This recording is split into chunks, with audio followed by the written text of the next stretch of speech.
أعوذ بالله من الشيطان الرجيم بسم الله الرحمن الرحيم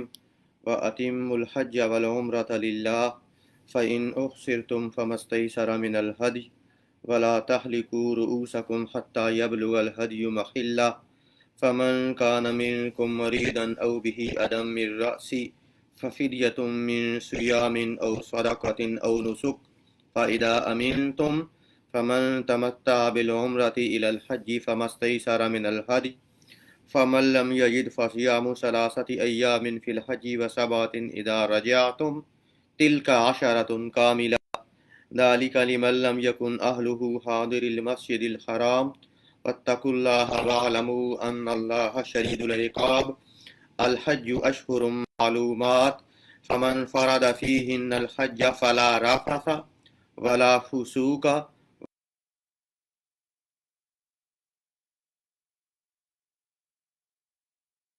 إن خير الزاد التقوى واتقون يا أولي الألباب صدق الله العظيم رب اشرح لي صدري ويسر لي أمري واحلل عقدة من لساني يفقهوا قولي۔ السلام علیکم ورحمۃ اللہ بھائیو۔ پچھلی دفعہ ہم نے اس آیت کا تھوڑا سا حصہ پڑھا تھا، کیونکہ اس آیت کے اندر کافی مسائل ہیں تو ہم زیادہ کور نہیں کر سکے تھے۔ دوسرا یہ ہے کہ کچھ لوگ جو ہمارے درس کی ریکارڈنگ سنتے ہیں، یعنی ورک ٹائم ہوتا ہے تو وہ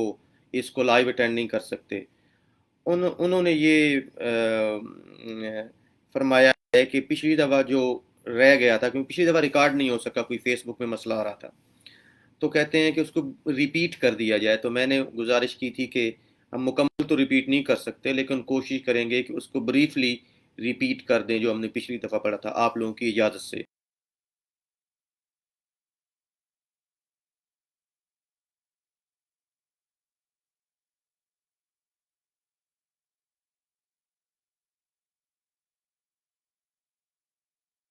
وہ آ جائیں تو تھوڑا سا میں ریپیٹ کروں گا، کائنڈلی اسے ریپیٹیشن نہیں سمجھیے گا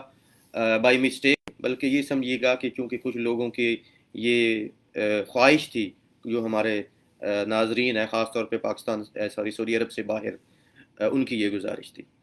تو بسم اللہ الرحمن الرحیم شروع کرتے ہیں۔ وَأَتِمُّ الْحَجَّ وَالْعُمْرَةَ لِلَّهِ وَأَتِمُّ الْحَجَّ وَأَتِمُّ اور پورا کرو الحج حج کو وَالْعُمْرَةَ اور عمرہ کو للہ اللہ کے لیے۔ تو اس آیت کے اندر یہ فرمایا جا رہا ہے، حکم دیا جا رہا ہے کہ حج اور عمرہ کو اللہ تعالیٰ کی خاطر پورا کرو۔ اب یہ ذہن میں رکھیے گا، جس طرح میں نے پچھلی دفعہ بھی بتایا تھا کہ یہ جو موجودہ ہم پورا رکوع پڑھ رہے ہیں، اس کا ایک خاص سبب نزول ہے کہ رسول اللہ صلی اللہ علیہ وسلم اور صحابہ کرام جب سن 6 ہجری کو عمرہ کے لیے مدینہ سے مکہ تشریف لے گئے، تو آپ کو پتہ ہے کہ وہاں صحابہ کرام اور رسول اللہ صلی اللہ علیہ وسلم کو عمرے سے روک دیا گیا تھا، ٹھیک؟ اور رسول اللہ صلی اللہ علیہ وسلم صحابہ کرام کو پھر عمرہ اس سال نہیں کر سکے، اور وہاں ایک حدیبیہ پیکٹ ہوا، جسے صلح حدیبیہ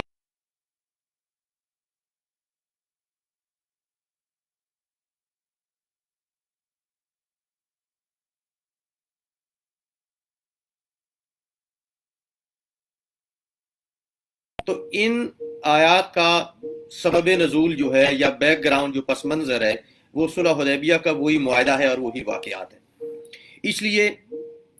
یہاں یہ ذہن میں رکھیے کہ چونکہ یہ آیات سن 6 ہجری کے اندر نازل ہوئی ہیں صلح حدیبیہ کے موقع پہ، تو حج کی فرضیت سے متعلق نہیں ہے کہ یہ مت سمجھیں کہ یہ وہ پہلی آیات ہیں جن کی وجہ سے حج فرض ہوا۔ حج غزوہ عود کے بعد مدینہ کے اندر جو ہے حج کی فرضیت ہو چکی تھی، اور سورۃ آل عمران کی آیت پچھلی دفعہ بھی ہم نے پڑھی تھی، اللہ تعالیٰ نے فرمایا کہ وَلِلَّهِ عَلَى النَّاسِ حِجُّ الْبَيْتِ مَنِ اسْتَطَاعَ إِلَيْهِ سَبِيلًا وَلِلَّهِ عَلَى النَّاسِ حِجُّ الْبَيْتِ مَنِ اسْتَطَاعَ إِلَيْهِ سَبِيلًا، کہ لوگوں کے لیے اللہ کی خوشنودی کے لیے یہ فرض ہے حج البیت، کہ اللہ تعالیٰ کے گھر، اللہ تعالیٰ کے خاص گھر یعنی بیت اللہ کا حج کرنا، من استطاع الیہ سبیلا، جو اس کی استطاعت رکھتا ہو، یعنی بدنی بھی اور مالی بھی، ومن کافر، اور جو اس سے انکار کرے،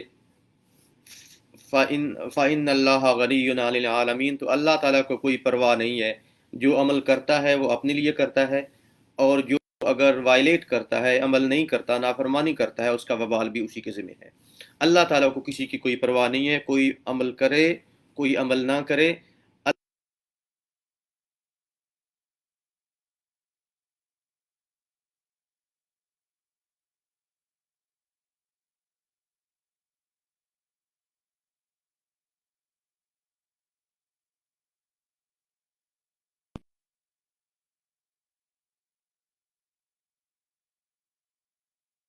اللہ کے لیے پورا کرو، ٹھیک ہے؟ تو آپ کو پتا ہے کہ اسلام کے 5 فرائض میں سے جو ایک فرض ہے وہ حج ہے، کہ حدیث شریف کے اندر ہے کہ بنی الاسلام علی خمس،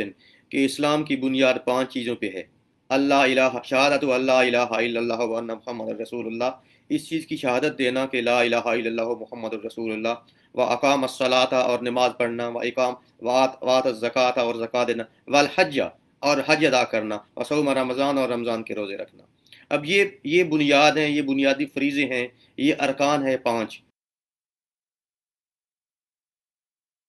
پتہ آپ سب جانتے ہیں۔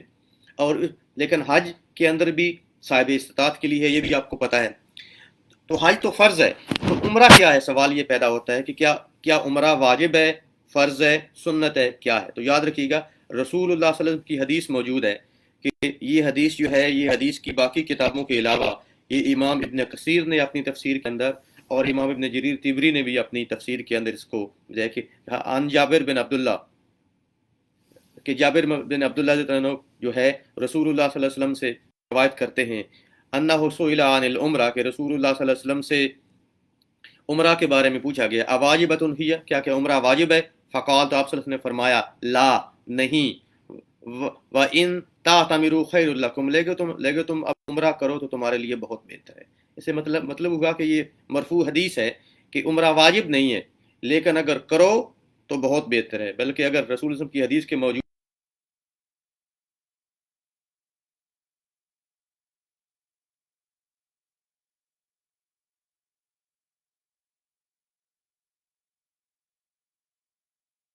کا حق نہ مارا ہو، اس طرح اگر ایسا کوئی گناہ نہیں ہے، تو عام جو گناہ ہیں عمرہ وغیرہ سے وہ معاف ہوتے ہیں۔ تو عمرہ جو ہے واجب نہیں ہے، لیکن اس کا بہت زیادہ اجر ہے، اور خصوصاً وہ لوگ سعودی عرب کے اندر رہتے ہیں، ان کے لیے تو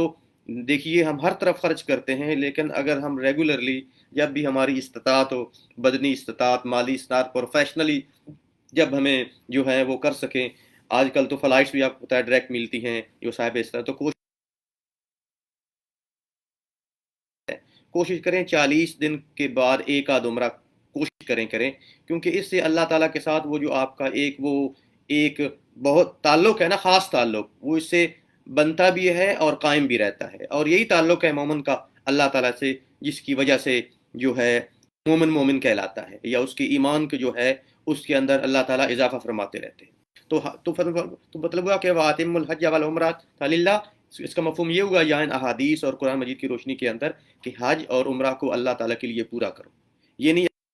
حج، اور اس کا مطلب یہ ہوا کہ حج تو فرض ہے، لیکن ایک بندے کے لیے پہلا حج تو فرض ہے، لیکن کسی بندے نے دوسرے حج کا احرام باندھ لیا، تو دوسرے حج کا احرام باندھنا اس کے لیے فرض تو نہیں تھا،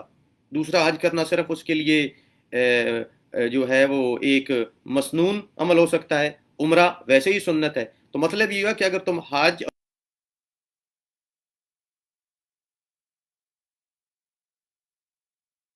نہیں بھی ہے اور اس نے شروع کر لیا ہے، تو اب اس کا پورا کرنا اس آیت کے تحت اس کے لیے واجب ہے، اس کے لیے فرض ہے، اس کے اندر اس چیز کا مفہوم، جس طرح رسول اللہ صلی اللہ علیہ وسلم نے جو حدیبیہ کے موقع پہ جس عمرے کا جو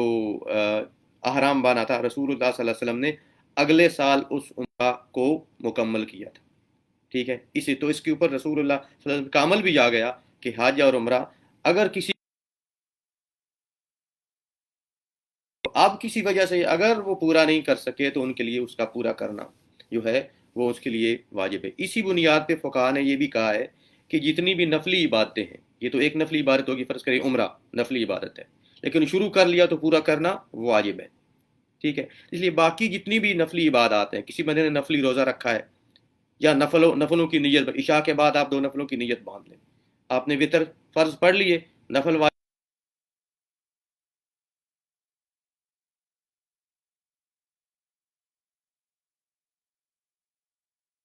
آیت ہے وَيُوفُوا نُذُورَهُمْ، جس طرح قرآن مجید نے فرمایا ہے کہ اپنی نظروں کو اپنی نظر اپنی نظر یا منتیں مانتے ہیں ان کو پورا کرتے ہیں. یعنی آپ نے ایک منت مانی مثال کے طور پہ کہ آپ اپنی تنخواہ میں سے 500,000 ریال ہر مہینے آپ صدقہ کریں گے. آپ نے ایک منت مان لی. اب یہ آپ کے لیے واجب تو نہیں تھا کہ آپ نے اپنی زکوٰۃ ادا کر لی، عشر ادا کر لیا، ٹھیک ہے، صدقہ فطر ادا کر لیا رمضان کے آخر کے اندر یا عید پہ. اب ان کے علاوہ ہر تنخواہ میں سے مثال کے طور پہ جو کہ نیک لوگ ادھر بہت کچھ کرتے ہوتے ہیں، کچھ مقرر بھی کرتے ہیں تنخواہ میں سے، تو اب اپنے اگر کسی نے کہہ لیا کہ میں اپنی تنخواہ میں سے ہر مہینے اتنے پیسے دوں گا، تو اب وہ آپ کے فرض صدقات کے علاوہ ہے. لیکن اب چونکہ آپ نے اس کا ارادہ کر لیا ہے، منت مان لی ہے، تو اب آپ کے لیے اس کو پورا کرنا واجب ہے جب تک آپ کی تنخواہ آ رہی ہے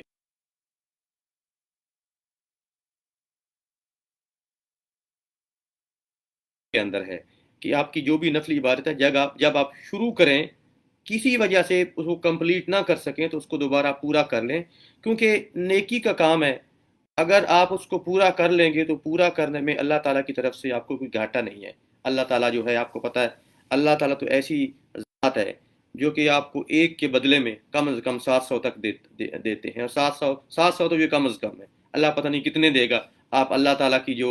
سخاوت ہے آپ اس کا اندازہ نہیں لگا سکتے.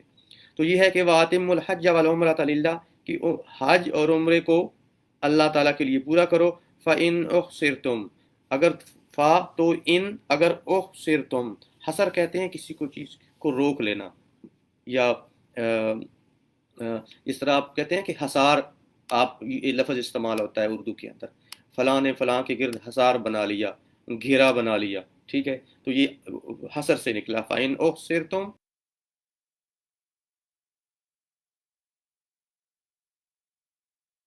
یہ لڑائی ہونے لگی یا کوئی بھی صورت ہے. فَإِنْ أُحْصِرْتُمْ، اگر تم جو استیسارہ، تو جو آسانی، جس ہم کہتے ہیں میسر لفظ، تو میسر لفظ اسی سے ہے. فمن استیسارہ، تو جو کچھ آسانی ہو، من الحدی، فَإِنْ أُحْصِرْتُمْ فَمَا اسْتَيْسَرَ مِنَ الْحَدِي، اگر تم گھیر لیے جاؤ، فرض کریں عمرے کے لیے، عمرہ آپ نے شروع کر دیا ہے، کسی وجہ سے آپ عمرہ پورا نہیں کر سکے، تو اب کیا کرنا ہے؟ دیکھیں، آپ نے عمرہ شروع کیا نا، پورا کرنا تو واجب ہے. لیکن فرض کر رہے ہیں آپ کو کسی چیز نے روک دیا، مثال کے طور پہ اتنے بیمار ہو گئے، کمپلیٹ نہیں کر سکے، یا کسی نے آپ کو، جس طرح رسول اللہ صلی اللہ علیہ وسلم کو مشرکین مکہ نے روکا تھا، آپ کو کسی بندے نے روک لیا، کسی دشمن نے روک لیا، یا کسی وجہ سے جینوئن ایسی کوئی ریزن آ گئی کہ آپ پورا نہیں کر سکے، تو فائن صرف تم کے اندر آیا کہ اگر تم روک دیے جاؤ، فَمَسْتَيْسَرَ مِنَ الْحَدِي، تو جو بھی میسر ہو قربانی میں سے، یعنی جو بھی قربانی میسر ہو وہ آپ کر دیں. یعنی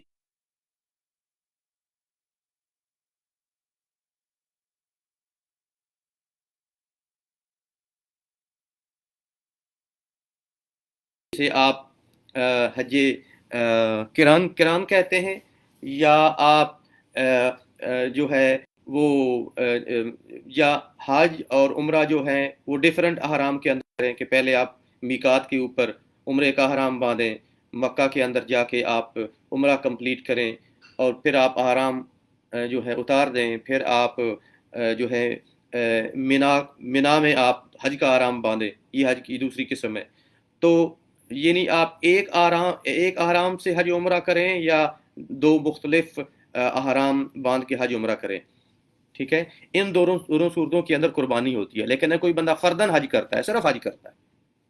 تو اس بندے کے لیے آبویسلی قربانی نہیں ہے. یا جو بندہ عمرہ کرتا ہے اس کے اندر کوئی قربانی ہے ہی نہیں. لیکن یہاں بتایا جا رہا ہے کہ اکفائن تم، کوئی بندہ حج فرد کر رہا تھا، یا کوئی بندہ جو ہے وہ کر رہا تھا، عمرہ کر رہا تھا، کسی وجہ سے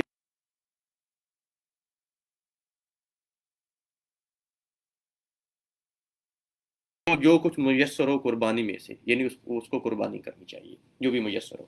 اور اس بارے میں رسول اللہ، آپ کو پتہ ہے کہ رسول اللہ صلی اللہ علیہ وسلم کو صلح حدیبیہ کے موقع پہ آپ صلی اللہ علیہ وسلم کو عمرہ سے روک دیا گیا. یعنی رسول اللہ صلی اللہ علیہ وسلم نے جب ارادہ فرما لیا، معاہدہ کہ اگلے سال عمرہ کریں گے، اس سال عمرہ نہیں کریں گے، تو رسول اللہ صلی اللہ علیہ وسلم باہر تشریف لائے اور صحابہ کرام کو فرمایا کہ آرام کھول لیجیے، ہم عمرہ اگلے سال کریں گے. تو آپ حیران ہوں گے یہ سن کے، کیونکہ مسلمان تو دیکھیں نا، یہ 6 ہجری کا واقعہ، مسلمان تو 6 سال مکے کے قریب بھی نہیں، آپ اندازہ کریں کہ ایک بندے کو محبت ہو خانہ کعبہ سے، ٹھیک ہے، اور وہ بندہ 6 سال اس کی شکل نہ دیکھ سکے، اور 6 سال بعد بندہ آئے اتنی تمنائیں لے کے کہ میں نے اللہ تعالیٰ کا گھر دیکھنا ہے، اور کہا جائے نو یو کانٹ گو دیئر، آپ وہاں نہیں جا سکتے، تو وہ کیا رنج اور غم ہوگا۔ دیکھیں صحابہ کرام بھی اس کیفیت کے اندر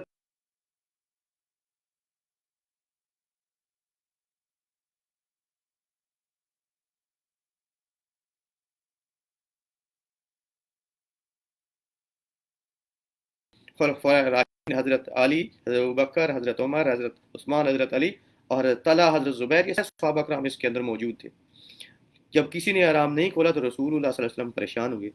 اندر جا کے حضرت ام سلمہ رضی اللہ عنہ سے فرمایا کہ میں نے صحابہ کرام کو آرام کھولنے کا کہا ہے لیکن کسی نے آرام نہیں کھولا۔ تو رسول اللہ صلی اللہ علیہ وسلم جس طرح خود اللہ کی مخلوق میں سے افضل الخلائق ہیں، بہترین اللہ تعالیٰ کی مخلوق میں سے بہترین تخلیق رسول اللہ صلی اللہ علیہ وسلم ہے، اس پہ سب کا اجماع ہے۔ اس طرح اللہ تعالیٰ نے رسول اللہ صلی اللہ علیہ وسلم کو بیویاں بھی بہترین دی تھی۔ قرآن نے صاف کہا ہے نا کہ الطیبات للطیبون، طیب لوگوں کے لیے طیب عورتیں ہوتی ہیں، اور یہ بھی فرمایا ہے کہ والخبیثات للخبیثون، خبیث لوگوں کے لیے خبیث عورتیں ہوتی ہیں، یہ تو آپ کو پتہ ہے۔ تو رسول اللہ صلی اللہ علیہ وسلم دنیا کے طیب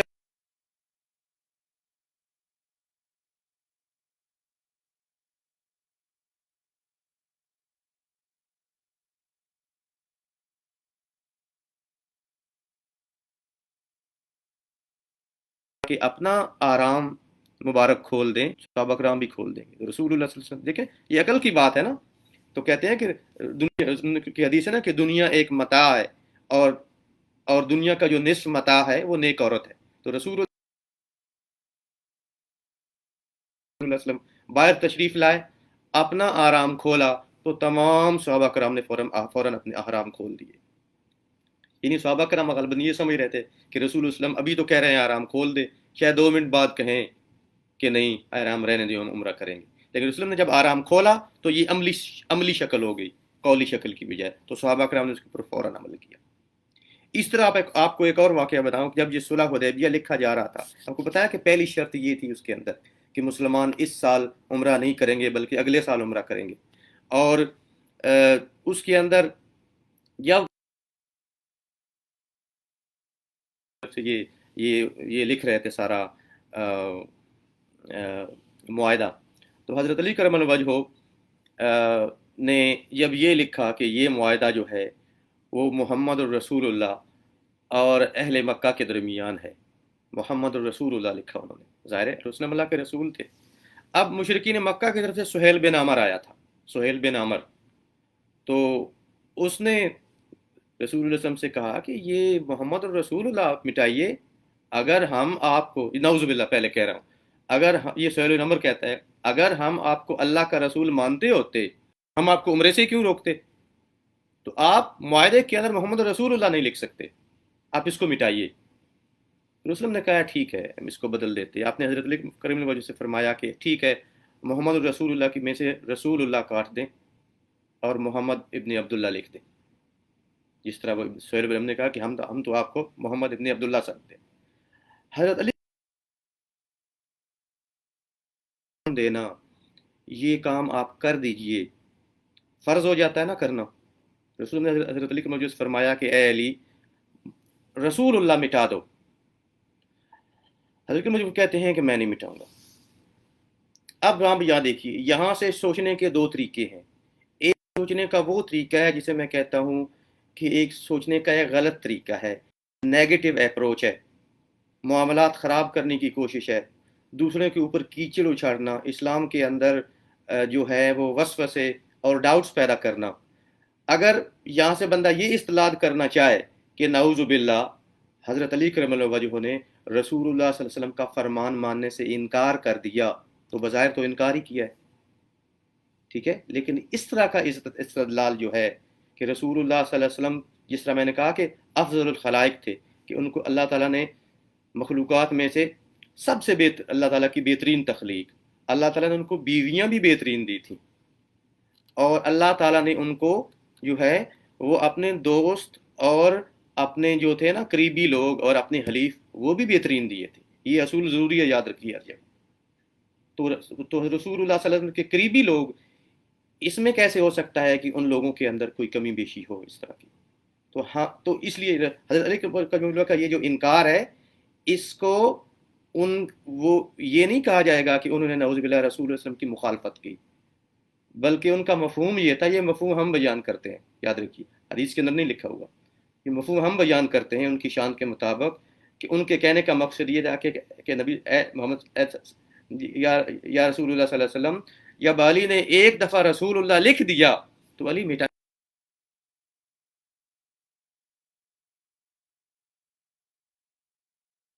گوارا نہیں کرتا کہ ایک دفعہ رسول اللہ لکھ دیا ہے تو کسی بھی وجہ سے مٹا دے. تو حضرت رستم نے کہا کہ میں نہیں مٹاتا. تو آپ صلی اللہ علیہ وسلم نے فرمایا کہ اے علی، مجھے بتاؤ کہاں لکھ، میں مٹا دیتا. کیونکہ رسول اللہ علیہ وسلم خود پڑھ لکھ نہیں سکتے تھے نا. رسول نے فرمایا کہ یہاں لکھا ہے. تو رسول اللہ علیہ وسلم نے اپنے انگوٹھے سے رسول اللہ مٹا دیا، اور پھر کریم وجہ نے اس کو محمد ابن عبداللہ لکھ دیا. یہ ہے ایک واقعہ. اب یاد رکھیے گا کہ سوچ کا انداز ایک ہی ہوتا ہے، یا مثبت ہوتا ہے یا منفی ہوتا ہے. جب آپ بڑوں کے بارے میں سوچنے لگے نا، بندہ اپنے والدین کے بارے میں سوچنے لگے تو پازیٹیو سوچتا ہے نا، والدہ کے بارے میں سوچنے لگے پازیٹیو سوچتا ہے نا، بزرگوں کے بارے میں سوچنے لگے پازیٹیو سوچتا ہے نا. تو یہاں آپ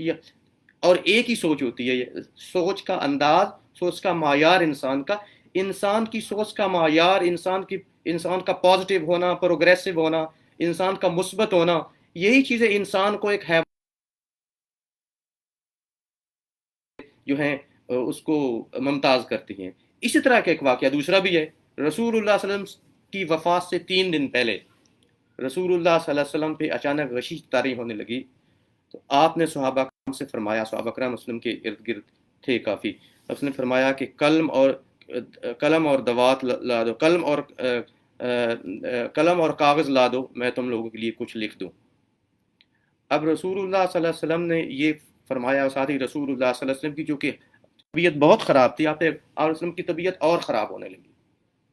اب رستم کی جب طبیعت اور خراب ہونے لگی، یاد رکھیے یہ وفات سے 3 دن پہلے کا واقعہ ہے، وفات کے عین وقت کی بات نہیں ہے، تقریباً 72 گھنٹے پہلے کی بات ہے. تو اب جب قلم اور کاغذ کی بات آئی تو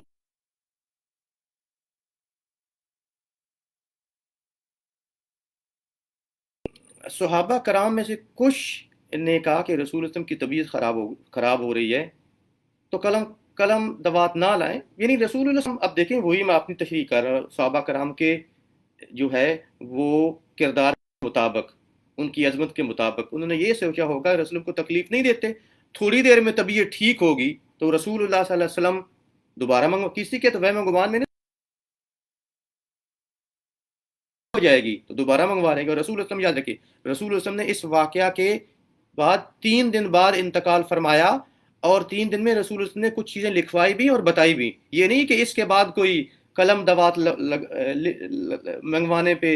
یا لکھنے پہ یا کسی اور چیز پہ پابندی لگی تھی. اس کے بعد کچھ نہیں اس نے فرمایا 3 دن، یا کچھ لکھوایا نہیں تھا. اس کے بعد لکھوایا بھی گیا تھا اور رسول اور صحابہ کرام کو بتایا بھی گیا تھا. تو کچھ صحابہ کرام نے کہا کہ جی اس طرح کرتے ہیں، اسلم کی طبیعت خراب ہے تو ابھی ٹھہر جاتے ہیں. طبیعت یعنی ان کی مزید خراب ہو رہی ہے یا غشی تاری رہنے دیتے ہیں. تو کچھ نے کہا نہیں، لے آتے ہیں، اسلم چونکہ فرما رہے ہیں. تو دونوں کی بات، دونوں اپنے اپنے طریقے سے رسول اللہ کی تعظیم فرما رہے تھے. تو اسی دوران اب ان میں کہیں حضرت عمر کا نام نہیں آتا، یاد رکھیے گا. یہ پتہ نہیں کون کہتا ہے کہ انہوں نے منع کر دیا کہ قلم کتاب نہ لائی جائے. پتہ نہیں حدیث کے اندر تو یہ نہیں ہے. یہ مختلف صحابہ کرام نے کہا کہ رسول کو ابھی مزید تکلیف کے اندر چلے گئے ہیں، تو اس کو ہم بعد میں اگر جو ہے نا وہ لکھوا لیں گے اگر لکھوانا ہے تو حضرت عمر نے یہ فرمایا کہ حاجرہ رسول اللہ صلی اللہ علیہ وسلم استفہموا. اب میں کہتا ہوں کہ وہ لوگ جو اس وقت یہ اس کا استدلال کر کے بیٹھے ہیں کہ رسول اللہ صلی اللہ علیہ وسلم کسی کے حق میں کوئی خلافت لکھوا رہے تھے یا کچھ، حالانکہ ایسی کوئی بات کہیں نہیں ہے، یاد رکھیے گا، اشارے سے بھی نہیں ہے. اب ان سے پوچھا جائے کہ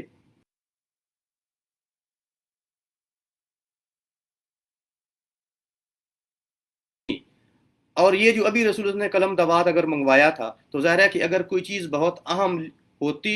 تو رسول اللہ صلی اللہ علیہ وسلم کو اللہ نے جو منصب دیا تھا، جو ذمہ داری دی تھی، نبی اپنی ذمہ داری ادھوری نہیں چھوڑتا، تو رسول اسلم لازماً اگلے 3 دنوں کے اندر اس کے بارے میں فرما دیتے یا لکھ.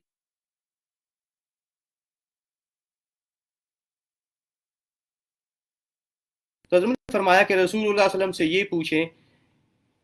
کہ حاجہ رسول وسلم ان کے ہجر یعنی ہم سے دور ہونے کا وقت یعنی وفات کا وقت تو نہیں قریب آ گیا؟ استفہمو، ان سے پوچھئے، ان سے دریافت کیجئے. یعنی یہ محبت کی انتہا ہے کہ بجائے ادھر دھیان جائے کہ میں لکھوا لوں، دھیان اس طرف جائے کہ رسول کی بات کا مطلب یہ کہ رسول اسلم کہہ رہے ہیں کچھ لکھوا لو، کہ ایسا انتہا تھی کہ آپ کچھ لکھوانے کی بجائے آپ کو یہ فکر پڑ جائے کہ رسول اللہ صلی اللہ علیہ وسلم کی کہیں وفات کا وقت تو نہیں آ گیا. تو یہ سارا واقعہ تھا. اب وہاں حضرت علی المرجو کا واقعہ دیکھیے، وہ حضرت علی المرجو کی فضیلت ہے، ان کے خلاف نہیں ہے واقعہ کہ رسول اللہ جب لکھ دیا تو مٹانا نہیں ہے. اور یہاں حضرت عمر رضی اللہ عنہ کو صحابہ کرام کا واقعہ کہ کلم و دوات وغیرہ جو صحابہ کرام نے کہا ابھی نہ لائیں، بعد میں ہو جائے گا اگر ضرورت پڑی تو یہ صحابہ کرام کی عظمت ہے.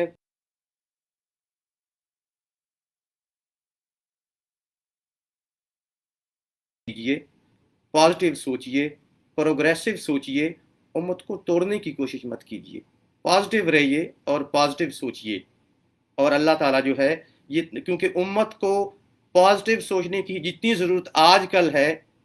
اتنی کبھی نہیں تھی، یاد رکھیے گا. اور اپنی سوچ کا معیار ایک رکھیے، لینے کے اور دینے کے اور مت رکھیے. ٹھیک ہے؟ جس طرح خود تول کے لینا پسند کرتے ہیں دوسروں کو بھی ایسے ہی تول کے دیجیے.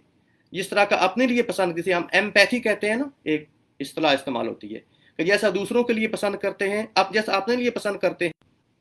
ایسا اپنے دوسروں کے لیے بھی پسند کیجیے. اپنے بارے میں پازیٹیو سوچتے ہیں، دوسرے کے بارے میں پازیٹیو سوچیے. یہی چیزیں آپ کو انسان بلکہ اچھا انسان بناتی ہیں. ورنہ برے انسان اور حیوان میں کوئی زیادہ فرق نہیں ہوتا ہے، سوائے یہ کہ ایک برا انسان ایک خاص ایک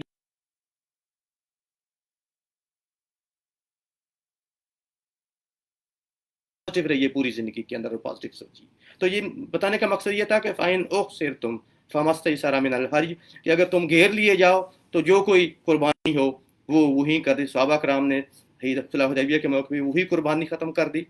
وہی قربانی کر دی اور ہم کھول لیے. اور فرمایا وَلَا تَحْلِقُوا رُؤُوسَكُمْ حَتَّى يَبْلُغَ الْهَدْيُ مَحِلَّهُ، اور اس وقت تک اپنے سر نہ منڈواؤ جب تک قربانی اپنی جگہ پہ یعنی مکہ کے اندر پہنچ نہ دے. یعنی جب تک قربانی ہو نہ جائے اپنے سر کے بال نہ منڈوائے. اس کا مطلب یہ ہے کہ سر کے بال منڈوانا جو ہے یہ ایک نشانی ہے کہ آپ کا آرام ختم ہو گیا ہے، اور یہ جو ہے واجب جو احرام ہے اس سے نکلنے کا ایک یوں سمجھیں کہ ایک سمبل ہے. فَمَنْ كَانَ مِنْكُمْ مَرِيضًا أَوْ بِهِ أَذًى مِّن رَأْسِهِ، اب ہو سکتا ہے کہ کسی بندہ کے سر کے اندر کوئی ایسا مسئلہ ہو کہ وہ زیادہ دیر تک اپنے بال جو ہے وہ رکھ نہ سکتا ہو، یعنی احرام تو باندھ لیا لیکن کوئی ایسا مسئلہ آ گیا. جس طرح رسول کے دور کے اندر ایک صحابی تھے، ان کو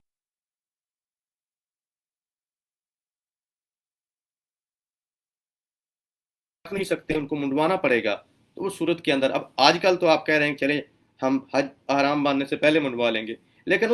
اس صورتحال کی بات کیجئے کہ آپ کے لیے سر کے بال شرعاً آپ نہیں منڈوا سکتے لیکن کوئی مجبوری آ گئی، آپ کو سر کے بال کٹوانا پڑیں گے. فرمایا فَمَنْ كَانَ مِنْكُمْ مَرِيضًا، تم میں سے جو کوئی مریض ہو، أَوْ بِهِ أَذًى مِّن رَأْسِهِ، یا اس کے سر میں کوئی تکلیف ہو، فَفِدْيَةٌ، تو اب وہ کیا کرے؟ اگر سر کے بال اس کو پہلے منڈوانا پڑیں گے، آرام میں ابھی ہے. فَفِدْيَةٌ مِّن صِيَامٍ، تو یا تو فدیہ دے روزوں کے ذریعے، یا تو 3 روزے رکھے، او صدقۃ، یا صدقہ دے، یعنی 3 روزے اگر نہیں رکھ سکتا تو 6 مسکینوں کو جو صدقۃ الفطر جتنا ایک بندے کا ہوتا ہے نا 6 بندوں کے مطابق، یعنی ہم کیا کرتے ہیں نصف سا گندم دیتے ہیں نا، پونے 2 سیر 2 سیر گندم دیتے ہیں، تو صدقہ فطر کے 6 صدقہ فطر کے مطابق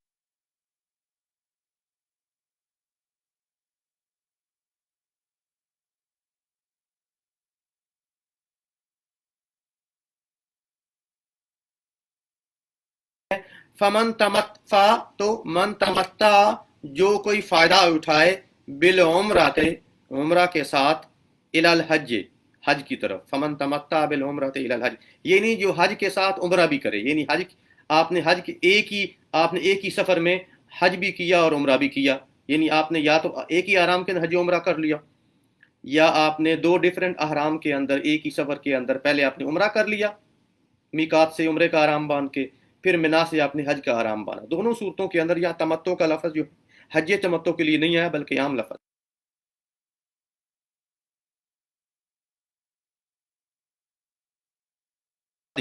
تو اس کو جو قربانی میسر ہو وہ کرے، یعنی اس کا مطلب ہے حج کے ساتھ جو عمرہ ملائے گا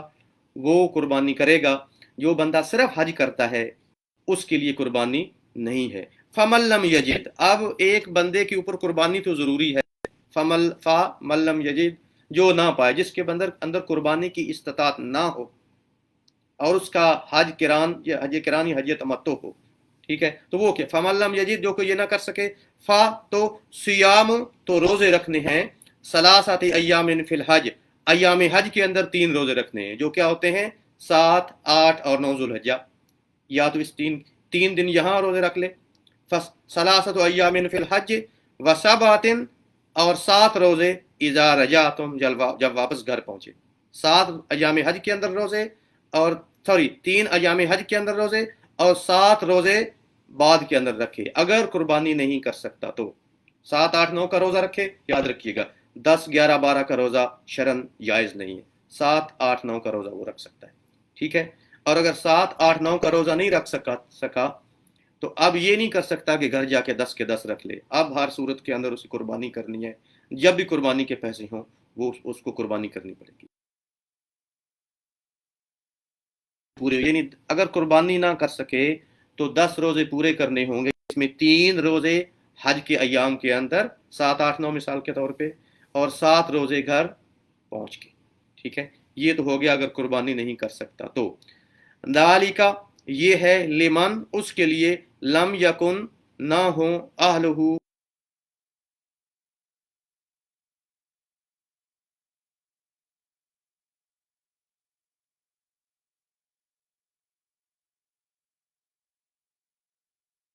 آسانی، میقات کی حدود کے اندر ہے، وہ حج اور عمرہ اکٹھا نہیں کر سکتا، اس کو یہ الاؤڈ نہیں ہے، یاد رکھیے۔ لیکن جس کا گھر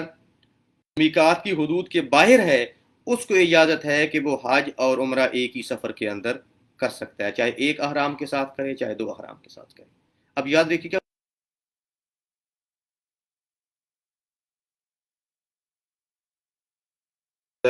وہ کہتے تھے عمرہ اور حج دونوں اکٹھے نہیں کر سکتے، لیکن اسلام نے یہ رخصت دی کہ جو بندہ باہر سے آیا، پتہ نہیں زندگی میں دوبارہ آ سکے یا نہ آ سکے، تو وہ چاہے تو حج اور عمرہ میقات سے باہر والا دونوں اکٹھے بھی کر سکتا ہے ایک ہی سفر کے اندر، ٹھیک ہے۔ اس صورت کے اندر وہ ایک قربانی کرے گا۔ ذالک لمن لم یکن اہلہ حاضر المسجد الحرام، یہ حج کو عمرے کے ساتھ ملانا اس کے لیے ہے جس کے اہل و عیال مسجد حرام کے اندر رہنے والے، یعنی میقات کی حدود کے اندر رہنے والے نہ ہو۔ اب یہ اللہ تعالیٰ نے ساری چیزیں بتا دی کہ اگر سر کے بال منڈوا سکتے،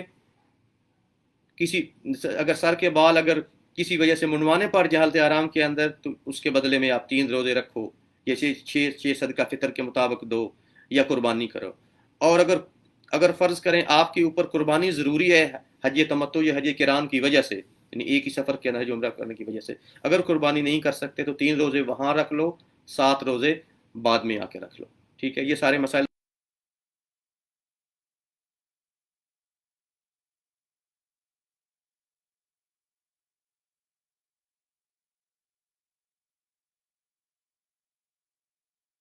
کی، تو اس لیے فرمایا کہ واتقوا اللہ، اللہ تعالیٰ کا تقوی اختیار کرو، اللہ تعالیٰ سے ڈرو، اللہ تعالیٰ کی ناراضگی سے بچو، اللہ تعالیٰ کی ناراضگی سے ڈرو، اللہ تعالیٰ کے عذاب سے ڈرو، واتقوا اللہ، اور اللہ تعالیٰ سے ڈرو۔ کیوں ڈرو اللہ تعالیٰ سے؟ اللہ تعالیٰ کی ناراضگی سے، اس کے عذاب سے، اس سے بچو اور ڈرو، اس لیے وَاعْلَمُوا، اور یہ جان لو، ان اللہ، بے شک اللہ تعالیٰ، شدید العقاب، اللہ تعالیٰ سخت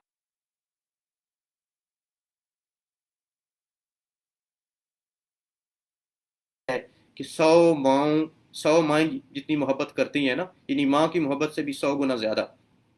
ٹھیک ہے۔ اللہ اس سے بھی زیادہ مہربان ہے، لیکن یاد رکھیے گا اگر اللہ تعالیٰ کے سامنے آپ اکڑیں گے،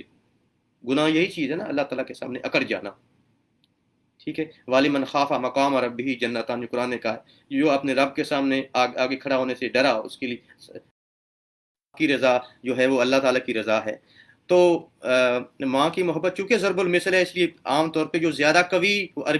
عربی کا بھی طریقہ ہے، ہمارا بھی، جو چیز زیادہ قوی ہو اس کی مثال دی جاتی ہے۔ دوسرا، احرام باندھنے سے پہلے حضرت آپ جتنی دفعہ مرضی ہے آپ بال کٹوائیں، نہ منع ہے نہ کچھ ہے۔ اگر آپ پہلے ہی آپ بالوں کو اچھی طرح آپ اس کو کر لیتے ہیں، تاکہ ایسا نہ ہو کہ غلطی سے بھی آپ ایسے بال کرنے لگیں، بال گرنے لگیں، یا آپ کو جس طرح کوئی کسی وجہ سے مسئلہ ہو، مشکل ہو، تو اگر کوئی بندہ آرام باندھنے سے پہلے اپنے بالوں کو اچھی طرح کٹوا لیتا ہے تو اس میں کوئی حرج نہیں ہے۔ آرام باندھنے سے پہلے آپ جو مرضی کریں، بات صرف ہو رہی ہے کہ آرام باندھنے کے بعد آپ نے بال یا کٹوانے، اس نے 2 دفعہ 3 دفعہ اس نے فرمایا، اس نے رحمت کی دعا دی بال کٹوانے کے لیے، محلقین رؤوسہم کے لیے، اور تیسری دفعہ پھر اس نے پھر صحابہ کرام کے کہنے پہ والمقصرین، بال کٹوانے کے لیے، کہ جو بال کٹوائیں۔ اور یاد یہ بال کٹوانے کی بھی یہ نہیں ہے کہ آپ چھوٹی سی عورتوں کی طرح تھوڑا سا لے کے کاٹ دیں، بال کٹوانے بھی لگیں تو سر کے سارے بالوں کے اوپر کینچی پھرنی ضروری ہے، یاد رکھیے گا۔ کچھ لوگ یہ غلطی کرتے ہیں، نہیں ہے، تو یہ ضمناً بات آ گئی کہ جب بالوں کو آپ کٹوائیں، یعنی آپ اس کو حلق پورا نہ کروائیں، پورے بال صاف نہ کروائیں، کٹوائیں، چھوٹے کروائیں بال، تو ضروری ہے کہ تمام بالوں کے اوپر کینچی پھرے۔ یہ آپ بال کٹواتے ہوئے اس بندے سے ضرور کہیں کہ میرے تمام بالوں کو چھوٹا کرے۔ جزاک اللہ خیر جناب، یہاں سے ختم ہو گیا۔ تو اللہ تعالیٰ جو ہے وہ اللہ تعالیٰ جو ہے وہ ہمیں جو کچھ پڑھا ہے، جو کچھ سمجھا ہے، اللہ تعالیٰ ہمیں اس پہ عمل کرنے، اس کو یاد رکھنے، اسے دوسروں تک پہنچانے، اس کی توفیق عطا فرمائے۔ اس کو ہمارے لیے دنیا کے اندر اللہ تعالیٰ ہدایت کا اور آخرت کے نجات کا ذریعہ بنا، آمین۔ اللہم صلی علی محمد وعلی آلہ محمد، ربنا تقبل منا انک انت السمیع العلیم وتب علینا انک انت التواب الرحیم۔